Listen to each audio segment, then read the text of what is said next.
मैले तपाईहरुलाई इमानदारीतापूर्वक भन्न चाहन्छु वास्तवमा चुनाव पछाडि म यो वाडामा मलाई छिर्नको निम्ति मलाई लाज भएर नआएको म ढाड्दिन। यसको कारण के छ भने मलाई अहिलेसम्म याद छ यहाँ भोट मागिरहँदाखेरि हाम्रो लोकनाथ भाइ हाम्रो साथीहरु जाँदाखेरि यहाँ स्थानीय साथीहरुले हामीलाई भन्नुभएको थियो, कसैले बाटो भन्नुभयो, कसैले पुल भन्नुभयो, कसैले खानेपानी भन्नुभयो, कसैले के भन्नुभयो। अनि मैले अन्तिममा एउटा कुरा सोधेको थिएँ, तपाईहरु एउटा जिम्मा दिनुस् हामीलाई, त्यो हामी पूरा गर्ने कोसिस गर्छौं भनेर भनेको थिएँ। उहाँले अन्तिममा पुल भन्नुभयो।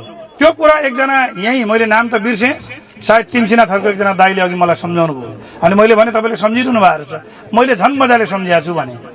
अनि यो पुल बनाउने क्रममा के भयो भन्नुहुन्छ भने हाम्रो सरकार बन्यो, गठबन्धनको सरकार बन्यो, अनि हाम्रै मान्छेहरु अर्थमन्त्री बन्नुभयो। पहिला त पैसा दिन्छु भन्नुभयो, पछि पैसा दिनु भएन, झगडा भयो। फलस्वरूप यो पुलको झगडाको कारणले